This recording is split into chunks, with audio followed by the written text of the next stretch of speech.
Bill Gates, co-founder of Microsoft and a visionary technologist, has been a central figure in the digital revolution that transformed the world. From his early days as a prodigious programmer to becoming one of the wealthiest individuals on the planet, Gates' journey is a testament to innovation, ambition, and relentless pursuit of excellence. Beyond his contributions to the tech industry, Gates has emerged as a prominent philanthropist, dedicating his fortune and efforts to addressing some of the world's most pressing challenges through the Bill and Melinda Gates Foundation. His story is one of ingenuity and impact, shaping not just the landscape of technology, but the future of global health, education, and sustainable development.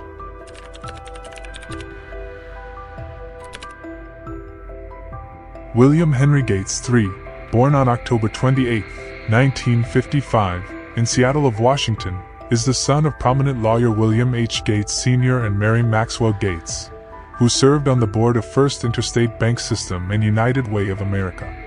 With English, German, and Scots-Irish ancestry, Gates grew up in a competitive family environment alongside his older sister Christiane and younger sister Libby. His parents initially wanted him to pursue a career in law. At 13, Gates enrolled in Lakeside School, where he wrote his first software program and formed the Lakeside Programmers Club with Paul Allen. The club's projects included automating the school's class scheduling system and developing traffic counters based on the Intel 8008 processor.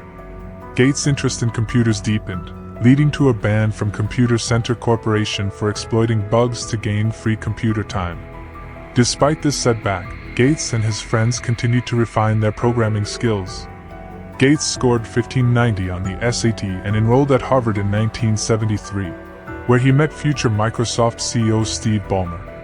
At Harvard, he devised an algorithm for pancake sorting, which held the record for over 30 years. However, Gates left Harvard in 1975 to co-found Microsoft with Allen, a decision supported by his parents.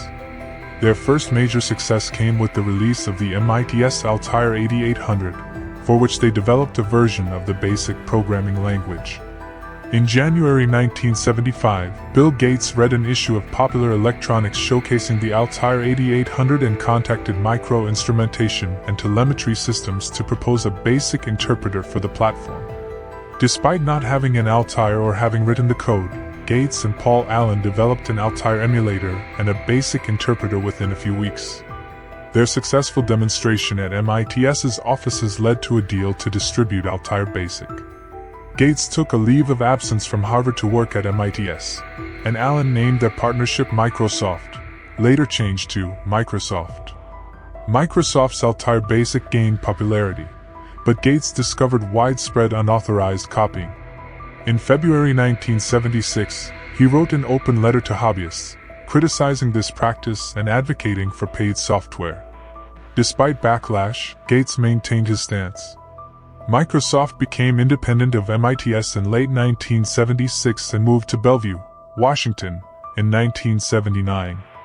Gates personally reviewed and often rewrote code in Microsoft's early years before transitioning to managerial and executive roles.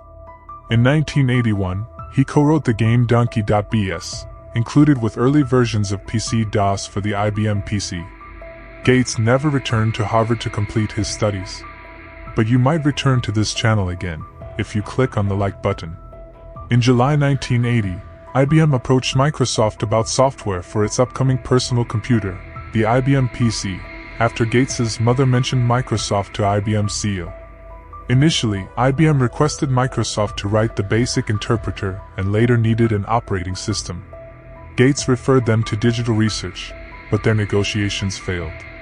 Subsequently, Gates and Paul Allen proposed using 86-DOS, an operating system developed by Tim Patterson of Seattle Computer Products, similar to the widely used CP/M. Microsoft secured an exclusive license and later full ownership of 86-DOS, employing Patterson to adapt it for the IBM PC. This adapted version was delivered to IBM as PC-DOS for a one-time fee of $50,000. The real benefit for Microsoft was not the fee, but the prestige and market influence gained by providing the operating system for IBM's PCs. Gates retained the copyright, anticipating other manufacturers would clone IBM's PC hardware. which led to widespread adoption of IBM-compatible PCs, running MS-DOS. This move solidified Microsoft's position as a leading software company, with MS-DOS becoming the industry standard. On June 25, 1981, Gates oversaw Microsoft's restructuring, reincorporating the company in Washington state, making himself president and chairman, and Allen vice president and vice chairman. Allen left the company in early 1983 after being diagnosed with Hodgkin lymphoma, ending their formal business partnership. Despite earlier tensions, Gates and Allen later repaired their relationship, donating millions to their alma mater, Lakeside School. They remained friends until Allen's death in October 2018. Microsoft and Bill Gates launched the first retail version of Microsoft Windows on November 20, 1995, to compete with Apple's Macintosh GUI, known for its user-friendly interface. In August 1986, Microsoft partnered with IBM to develop OS/2, but the partnership eventually fell apart due to creative differences. Over the next decade, Windows evolved from DOS, culminating in Windows 95, which hid the DOS prompt by default. Gates stepped down as Microsoft CEO before the release of Windows XP. The last version of Windows released before Gates stepped down as chairman was Windows 8.1 on February 5, 2014, when John W. Thompson succeeded him. During Microsoft's early years, Bill Gates was an active software developer, especially in the company's programming language products, but his main role throughout most of the company's history was as a manager and executive.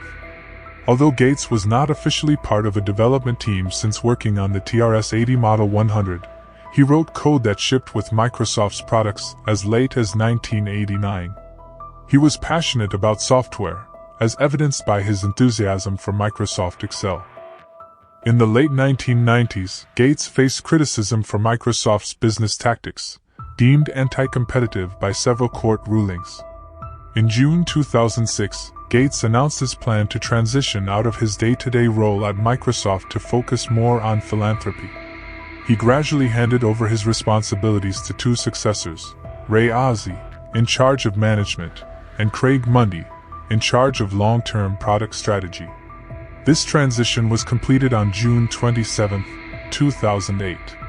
Since leaving day-to-day operations at Microsoft, Bill Gates has focused on philanthropy and other projects. He stepped down as chairman in February 2014 to become a technology advisor, supporting CEO Satya Nadella. In a March 2014 Rolling Stone interview, Gates discussed climate change, his charitable activities, tech industry insights, and America's progress. He expressed concerns about future pandemics and bioterrorism and emphasized the importance of innovation. If you have come so far, a subscription to the Money Proclamation, with the notifications on, would be philanthropic. And if you are on Facebook, a follow to this page would be innovative. In March 2020, Gates left his board positions at Microsoft and Berkshire Hathaway to focus on philanthropy, addressing climate change, global health, and education. He admitted in June 2019 that losing the mobile OS race to Android was his biggest mistake, partly due to antitrust litigation. Gates also joined the Bloomberg New Economy Forum Advisory Board. Bill Gates considers climate change and global access to energy critical issues. He has urged investment in research to make clean energy cheaper, believing a breakthrough could reduce emissions and poverty while stabilizing energy prices. In 2011, he emphasized the importance of affordable, environmentally friendly energy over political choices. In 2015, Gates discussed the challenge of transitioning from fossil fuels to sustainable energy, noting that historical energy transitions take decades but can be accelerated through innovation and increased funding. He launched Mission Innovation, with 20 governments pledging to double R&D spending on carbon-free energy, and Breakthrough Energy, funding high-risk clean energy startups.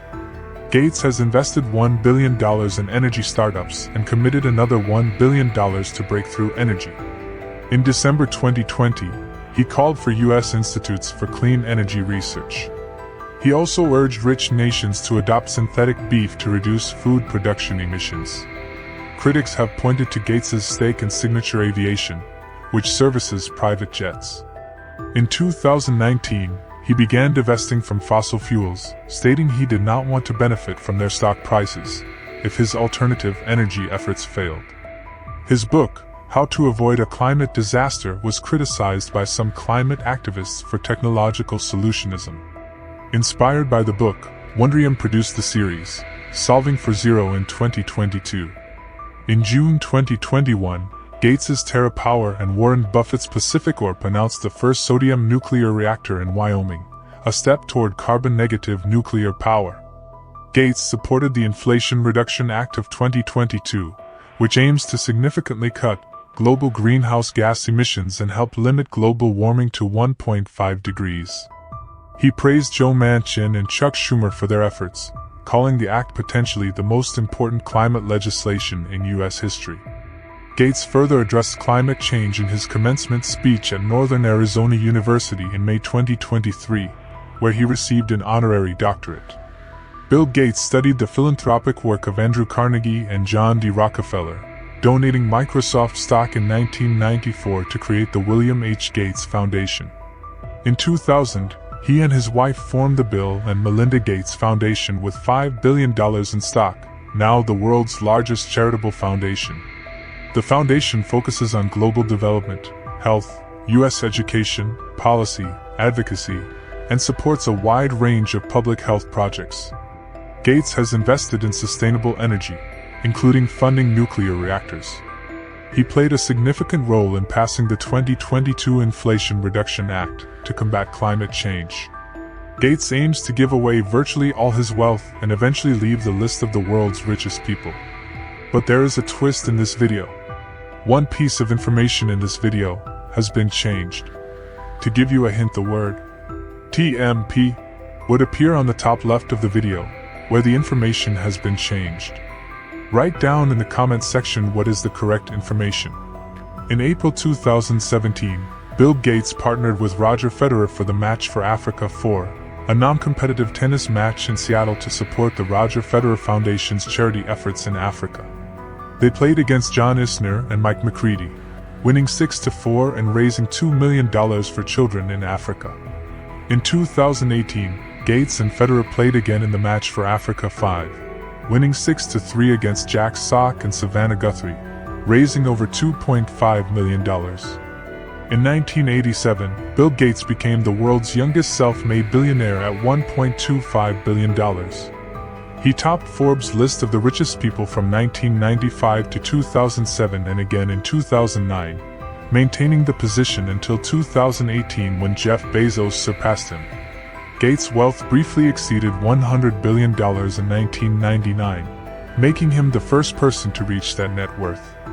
As of June 2024, his net worth is $154 billion, ranking him sixth globally.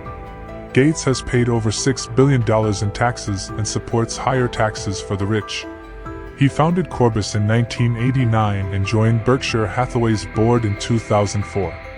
Lastly, if you are a business enthusiast, share this video on your social media handles, because sharing one business inspiration to the society does matter. In 1964, Jeff Bezos was born in Mexico. Later moving to America, he created a small book-selling platform, which later became the largest online retailer shop in the world. And he became the richest person on Earth. If you want to know the actual story of Jeff Bezos, and how he became the richest human on Earth, click on the left video on your screen. And to see the latest video of our channel, click on the right video, if you are from YouTube. And if you are from Facebook, check the description to watch the video. And yes, do not forget to share the video.